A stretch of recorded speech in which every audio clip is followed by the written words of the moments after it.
This content may not be suitable for all audiences. Listener discretion advised. I had the distinct, prickly, crawling sensation of being watched when I would take her out, but I couldn't tell what was genuine and what was my own fear and paranoia. These are the only times in my life that I have ever experienced anything like this. 5 whole minutes of watching whatever the hell that was seemed like a lifetime. From Disturbed Media, join your host, Chad, for true tales of horror, bizarre happenings, and unexplainable events. This is Disturbed.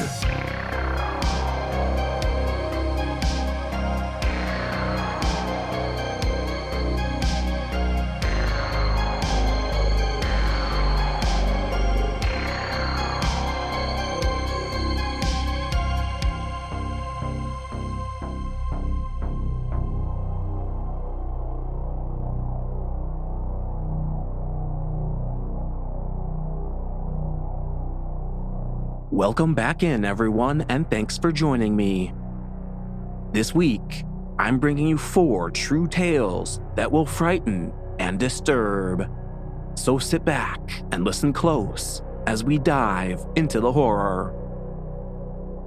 We open the show hearing from Reddit user NoDonut487, featuring voice work by Sarah Thomas, and we're left wondering what could have happened.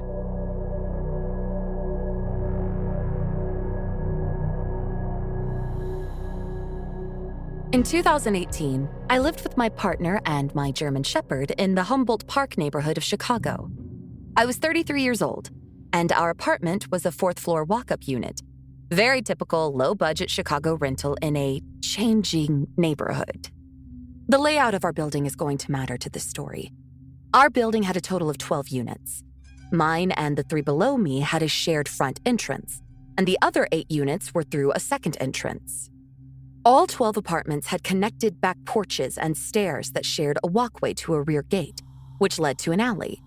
From the front stairwell, there are windows on each landing to the back porches, so you can see the back door of my apartment when standing at the front door through the window. We had good relations with our neighbors, especially those that lived directly below us and shared our front door. This was the thing that saved all 3 of us: my partner, my dog, and me. My partner was in a touring band at the time and would leave for weekends or for weeks at a time. And it was a scary thing for me because I was SA'd and stalked by my ex in my teens and 20s. I always worried something would tip him off and he'd start stalking me again. A little less than a month before a 2-week tour my partner had scheduled, I received a creepy Facebook message from that stalker ex from yet another new account. About a week after that, my car was broken into. The glove box was emptied, things were thrown around, but the only thing that was taken was a bag of dog treats. I had about $20 in change in the compartment between the seats, and they left the money. I was on high alert at that point, and very scared about the time I'd be alone during the tour. My partner was kind of irritated with me in the situation and felt that it was too last minute to cancel, especially over what amounted to a bad feeling and a few isolated things that weren't direct threats. And truthfully, car break-ins are very, very common in Chicago. It's happened to me like 15 times, and police usually do the reports over the phone and don't even come to the scene. What I found really strange was that the thief didn't take the money. There was a homeless man who had started camping on the boulevard nearby recently. My partner left for his tour, and I set up cameras and bought door braces for my front and back doors. Became completely nocturnal, unable to sleep at night. My poor dog developed diarrhea, maybe because she was picking up on my stress level. It meant that I was taking her down all 4 flights of stairs for her to go blast her bowels 6 or 7 times a night. I had the distinct, prickly, crawling sensation of being watched when I would take her out, but I couldn't tell what was genuine and what was my own fear and paranoia. Her diarrhea lasted an unusually long time, like 3 or 4 days. I was going in and out the main door a lot, feeling very scared, and I noticed that some of my neighbors wouldn't pull the door all the way closed, so the lock could engage. I mentioned it to my downstairs neighbor one day, including that I was extra careful because of the stalker. He was supportive, said he'd mention it to the other neighbors if he saw them, and I noticed that the door was locked more frequently after that. My partner came home at about 11 a.m. on a Sunday morning. At about 8:30 a.m. that morning, my first-floor neighbor's place was burglarized. He was a metalhead dude who collected instruments, sold weed and psychedelics, and lived alone. I guess he went out for breakfast and he left his door unlocked while he was gone. Someone had come in, eaten the leftovers in his fridge, took a coat and a pair of boots, and left a filthy coat and pair of boots, took his college diploma but left $500 in the same cabinet.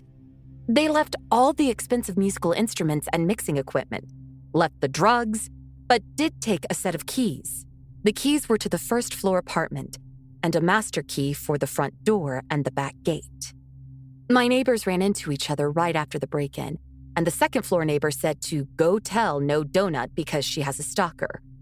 So my metalhead neighbor came up to let me know what had happened. My partner had just gotten home from his tour when he knocked at the front door. I jumped out of my skin, but looked through the peephole, recognized him, and the three of us stood on the stairs at my front door while he told us about the break-in. We jabber-jawed for a while, about 15, 20 minutes. While we were talking, we heard the front door open and close below us, but thought nothing of it. Then we saw a man climbing up my back porch steps to my back door through the window.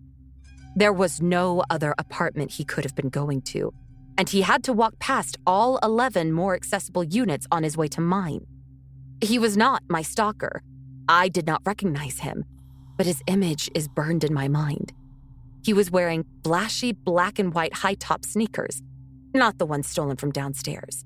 His black coat was oversized and hanging off of his shoulders. We locked eyes through the window, and he froze halfway up the stairs to my back porch.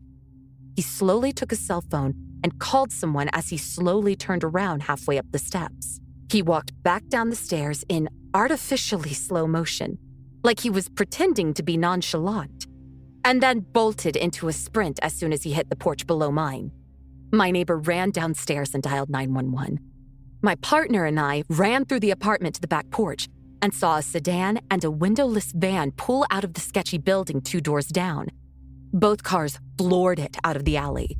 We didn't get the plates, but the cops said it wouldn't have mattered. There wasn't any crime committed and nothing concrete to justify stopping them. They very condescendingly explained this to me as they took my statement. My neighbor is the one who actually made the call and has the police report. My partner and I were just considered witnesses. For a long time, the thing that scared me the most was the tool that my neighbor found when he went running downstairs. It was a 2x4 piece of wood, cut to about 2 feet, but about 6 inches of it had been made into a handle.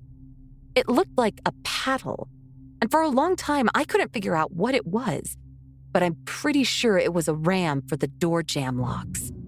When I looked at my door afterward, it looked like the frame had been repaired, like it had been broken once before. It seems like they used the one master key to place their ram, get somebody at the back door to catch me if I tried to run out that way, and somebody else was going to come back around, since they only had one key, and they'd break in my front door and go forward with whatever they had planned. When we caught them before they could catch me unaware, they seemed to have aborted the plan. I suspect they'd been watching me, especially while I was taking out my dog, and figured that I was alone. It was pure coincidence that my partner had gotten home 30 minutes before all of this.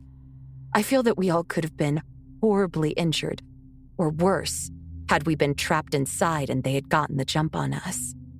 Nothing else ever came of it, except that my landlord refused to change the locks, but he did agree to let us out of our lease. I moved out of Chicago and now have added a younger dog I'm training to do some bite work. My house is surrounded by cameras and floodlights and wingnut neighbors.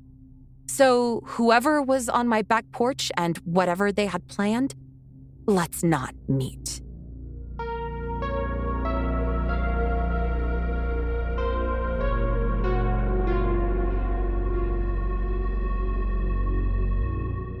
You're listening to Disturbed from Disturbed Media.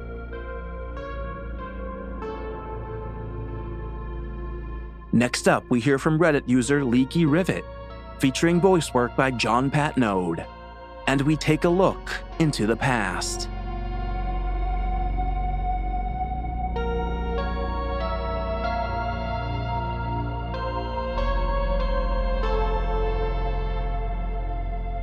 I work at an oil refinery/chemical plant in the southern US. I will not give the company name for obvious reasons. I work primarily around the rail yard, but we do handle businesses throughout the whole eastern portion of the plant. About a month ago, will not give the exact date as you would be able to find my place of work, I had completed my work for the night and had taken the company truck to a part of the refinery that I was more likely to go unnoticed by my supervisor should they be driving around. This has been my go-to spot to hide from the boss and sleep away the remainder of my shift for the past 2 years or so I've worked here. This part of the refinery, there had been a relatively localized explosion that tragically took the life of a woman that had been employed directly by the owners of the refinery for about 5 years. She was attempting to fire up burners to restore power to the refinery during an emergency power outage. This took place exactly 10 years before, on the same day and around about the same time in the morning. The area of the plant where this happened is still taped off and shut down to this day.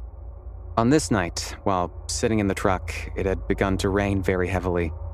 We had been in a relatively severe drought for the past several months, so the poor weather was welcomed by all, especially with the notice the plant had sent over the radio stating that there was lightning in the area and to stop work and find the nearest substantial shelter. I was watching a movie on my phone and finding it hard to stay awake with the sound of heavy rain on the roof of the truck. Sometime in the very early morning hours, although I can't be exactly sure on the time, I was awoken from my half-sleep by a huge orange glow that completely engulfed me. It was so intense I couldn't open my eyes past to squint due to the brightness.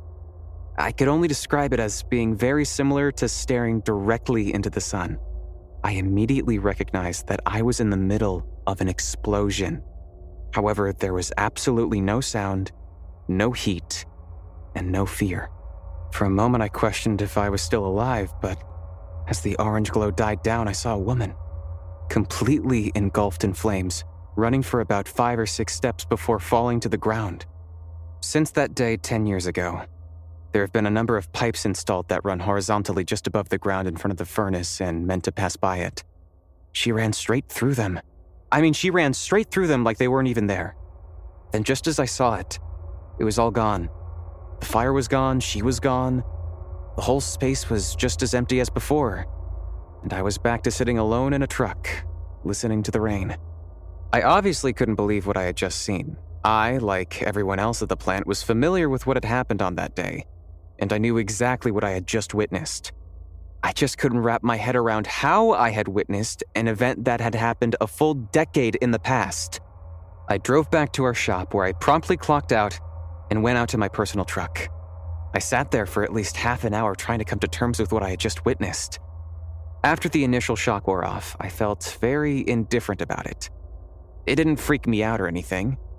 What I saw was just very matter-of-fact to me. Even still, though, I kept the story to myself because I figured there was very little benefit to telling anyone.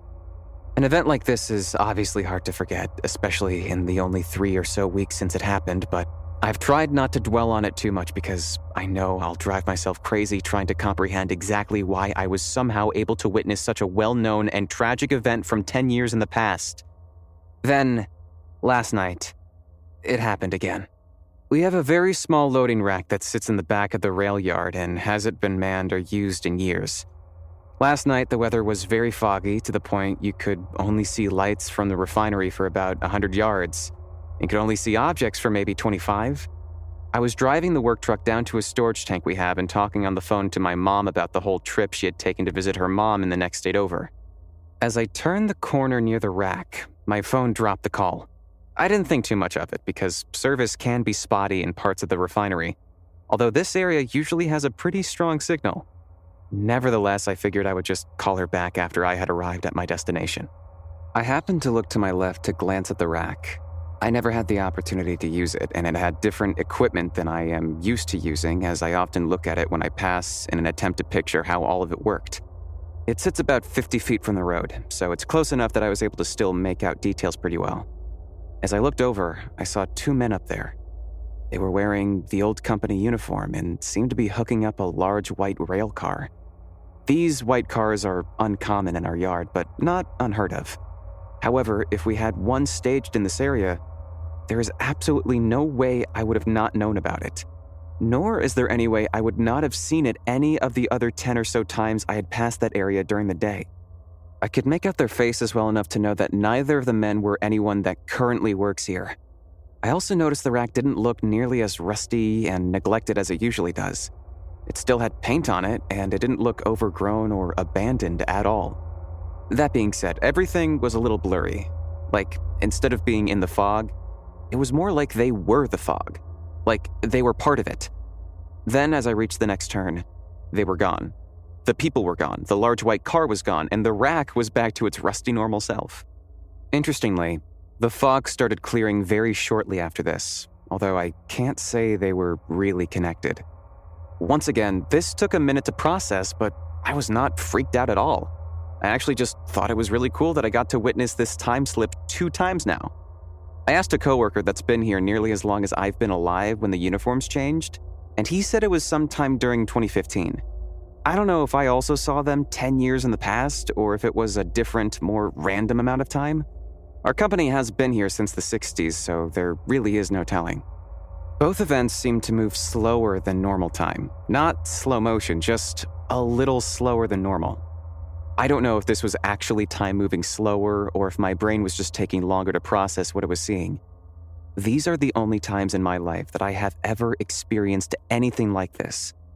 I don't know if it has something to do with the plant, the area, or me.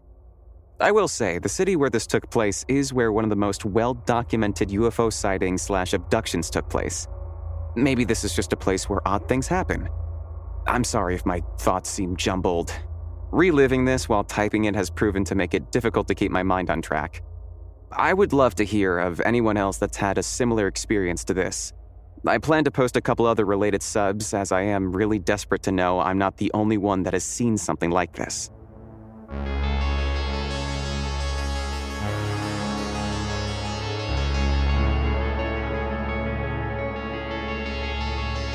This show is awesome. Gives you thrills, gives you chills. My name is Eric Hargraves, and I'm enjoying the podcast.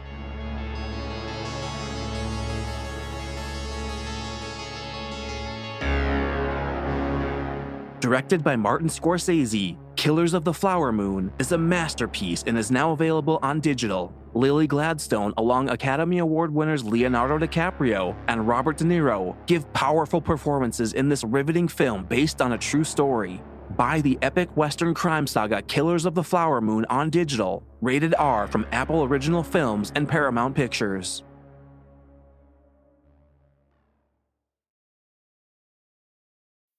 I'm Tanya Eby, and this is Disturbed.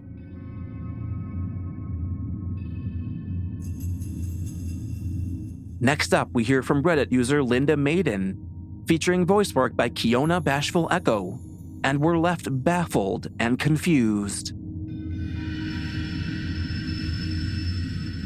This happened to me in December 1969.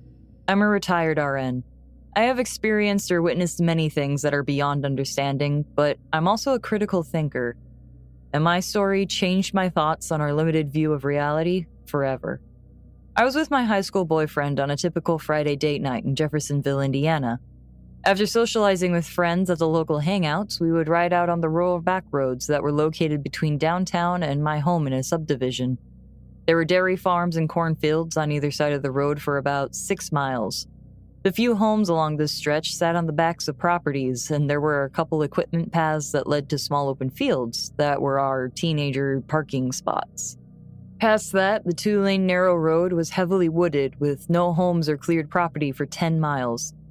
This particular road had many curves and hills, which is typical for southern Indiana. Sparse population and teenage driving led to many accidents. There were no cell phones in those days, and the standard operating procedure if one saw an accident was to stop, help, and pray for another motorist to appear to flag down to send to the nearest house to call to the police and ambulance or transport the victims to the hospital yourself. It was a very cold December night and snow flurries began. We left our parking area immediately as my curfew wasn't to be missed. The remainder of our drive to my home was through the wooded area, and on straightaways we saw taillights quite a bit ahead.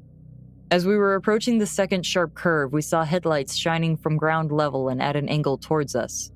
We immediately slowed and pulled as far off the road as possible. The grille was damaged, and the passenger side had struck trees. The headlights in the otherwise pitch-black night were blinding.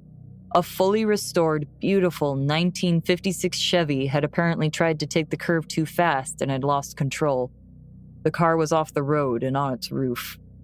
My boyfriend, Greg, grabbed his flashlight, got another for me along with a first aid kit from the trunk, and we ran to assist anyone that might be injured. The headlights had kept us from seeing how many passengers the car held. I clearly remembered my heart pounding from the adrenaline and my mind fearing injuries as nobody was shouting back to our calling out, and nobody was attempting to get out of the car. I could smell the strong odor of gasoline and burned rubber. The engine was running and making a knocking sound. Greg got down on his knees and opened the driver's side door, and I opened the back. The car was empty. He reached up and turned the ignition. The engine was now off and the woods were silent. Nothing was making sense. Our headlights and flashlights were giving us light, and we started searching for a possible injured person. The windows were rolled up and started to fog. Greg had already searched the interior. At this point, our assumption was that the driver must have gotten out and we just hadn't seen him or her. We didn't understand why they hadn't answered us when we ran to help or why the car had been left running. We continued to search for a person around the wreck. We tried to go into the woods, but the underbrush and steep embankment was impossible to climb. At this point, we decided whoever was driving may have just walked away. We got back into Greg's car and drove slowly 3 miles back, then turned around and drove slowly the next 6, fully expecting to find someone needing a ride home or to a phone.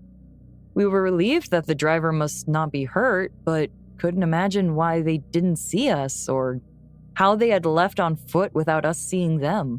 No other vehicles had come down the road. At this point, the remaining road we drove was covered with snow and we saw no tracks. There were no houses. We went to my house where my parents were waiting as I was really late. Greg told my father what had happened and then described the car and how beautifully restored it was in case he knew to whom it belonged. The whole incident just left us baffled. By the next day, we decided that maybe there was a house in the woods or a side road we missed. We both were just unsettled by it. We didn't know why we were worried about what now appeared to be a non-event. The next day, we went back to the scene of the accident. Both of us felt that we would find a house close by that had gone unnoticed or a side road. Something. We didn't understand why we were still dwelling on it, but little did we know that quite the opposite was what we would find. The car was still there, but had been moved into a clearing in the trees. I will never understand what happened the night of the Chevy whose taillights we followed hit the curve and rolled. There it was, still on its roof. The damaged grille and front fender damaged. The accident on Friday night. Here we stood on Sunday afternoon at the car. The paint was faded. Body was completely rusted through, over a majority of it. Tires were completely rotted and rims were rusted. The interior was dry rotted and covered with mold. The windows were gone and the windshield was broken with a basketball-sized hole full of vines growing into and out of the car. The embankment we had tried to search was now a clearing, and setting further back into the woods was a small abandoned 2-room shack. We later did a property search, but it only led us to owners that had bought acreage with a shack and a car on it. All we were left with was a lifetime of questions surrounding a cold December night. It has been years now, but that night still haunts me.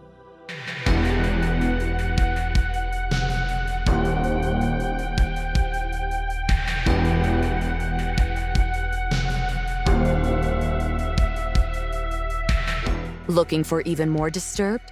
Join us on Patreon for ad-free listening, shout-outs, and Disturbing Calls bonus episodes at patreon.com/disturbedpodcast. Apple users can subscribe to Disturbed Media Premium directly in the Apple Podcasts app.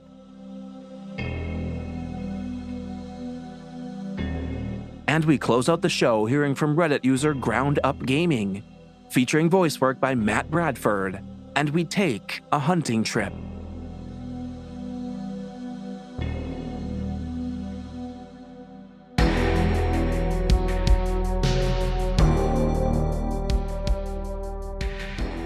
This happened to me over the weekend during a hunting trip. I spent last night trying to Google and figure out what the hell I saw. I haven't found anything that doesn't seem like conspiracy craziness, so I'm open to any suggestions. A family friend has a few hundred acres in Tennessee. Once a year, my dad, uncle, me, and the guys in the family that own the land go on a week-long hunting trip. They have a cabin and a trailer tucked away at the edge of the mountain that we stay at during the week. Now, there's no running water, and we use a generator for lights during the evening. Phone service is non-existent out there. The nearest town is Murphy, Tennessee, which is about 50 minutes away by car. Now, typically, we go out to the tree stands, ground blinds around 4 a.m., and then come back to camp around 9-ish, grab something to eat, and nap and head back to hunt until sundown. All week, my uncle and I hunted the same plot. It was on the east side of the property and took about 20 minutes by four-wheeler. We would park the four-wheeler in this big clearing, and then the ground blind I was hunting from is another 15 minutes or so by foot. I basically walk along this ridge line on the side of the mountain, and the blind is just set inside the underbrush of a tree line that overlooks an opening at the start of a river. My uncle was hunting in a blind that was a little closer walk and probably 30 minutes away from me. We hunted the same spot Sunday through Thursday. Thursday evening, we were all drinking beer and hanging out by the fire. My uncle, having not seen anything all week, wanted to go to the plot my dad was hunting. It's like a 30-minute walk from the camp, and you don't even need a four-wheeler to get there. I had killed a deer the first afternoon there and seen a bunch of does that evening right before sunset, so I wanted to stay where I was. So Friday morning, after we hunted, I helped him pack up his blind and ride it out to the plot my dad had been on and helped him get set up for the evening. I took the four-wheeler by myself that afternoon and continued hunting the same ground blind. Same thing as I'd done all week, and everything was fine. Nothing out of the ordinary, well, until Saturday morning. I'd gone up by myself again that morning and watched a bunch of deer that crept up right before the sun started coming up. They were a bit further than I wanted to shoot, and when they got closer to the edge of the river, they weren't big enough or were too young for me to justify shooting. I watched them until they retreated back into the woods, and at this point it's probably about 8:30 a.m. or so, and the sun is finally up. Now, this is embarrassing for me, but oh well. Having spent almost an entire week packed in this trailer with two other guys and no privacy, I decided I was gonna rub one out before I went back to camp. Every hunter has done it, and I don't care if you admit it or not. Now, I'm sitting there doing my thing, and even though nobody ever walks up on you while you're hunting out there, I'm still on high alert making sure I don't get caught by one of the guys while I'm doing this. I'm laid back in this chair inside the blind, basically one eye open looking out in front of me and every now and then peeking behind me through the mesh to make sure no one is coming. And that's when I started to hear crunching. I knew it was people footsteps, and I could tell it was more than one person. It was to my right, and the mesh of the ground blind and underbrush kept me from being able to see who it was. Calmly put my junk away and quietly leaned up so when my uncle or whoever it was came up, I could act like I was just sitting there hunting. Now keep in mind we are so far out in the sticks that it never even occurred to me that it could be anybody other than someone I was hunting with. I listened to them walking, and finally I slowly stood up and poked my head out of the blind and peeked over the underbrush. It was 4 people walking towards the river in a line. They were wearing these black cloak-looking clothes, like something they wear in Harry Potter, with these furry hats that covered most of their faces.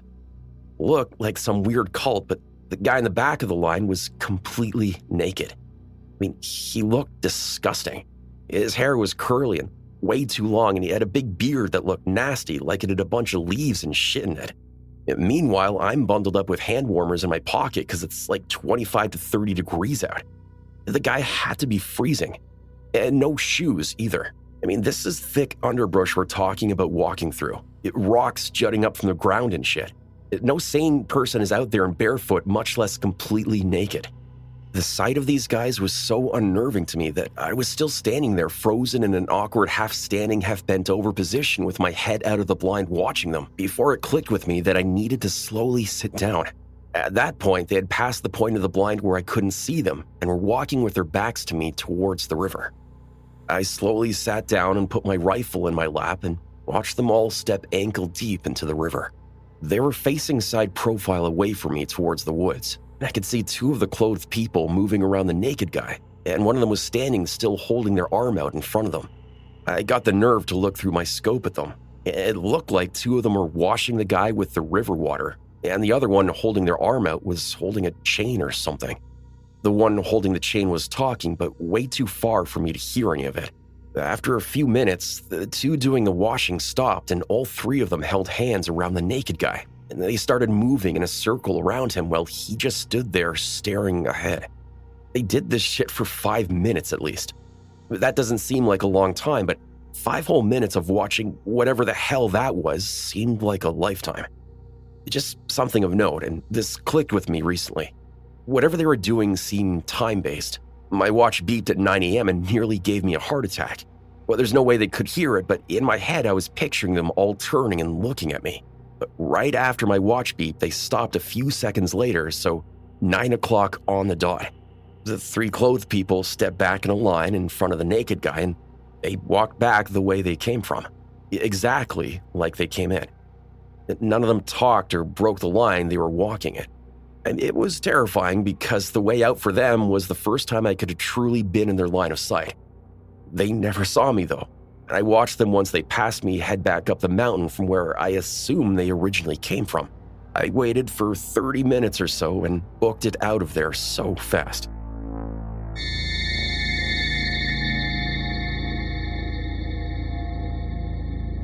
Follow our social channels on Facebook and Instagram at Disturbed Podcast and on Twitter at Disturbed_pod. And a big time shout out to our newest Plus members, Marianne Wagner, Rob Strothman, Naomi Garcia, Ghost Lover, Nicole Bryant, Brianna Poston, Jean Cheek, Zombie Hunter 872, Sarah, Shannon McKnight, Ellie, Rachel Germershausen, and Leslie Young. If you enjoyed the show, please consider joining Plus at disturbedpodcast.com/plus. But if you can't, you can leave us a positive rating and review on your favorite listening platform. Share your own true horror story at disturbedpodcast.com. And don't forget we have a hotline as well where you can share your own story. Hotline.disturbedpodcast.com. Music by Carl Casey at Whitebat Audio and Co.ag. And until next time, stay safe out there, y'all.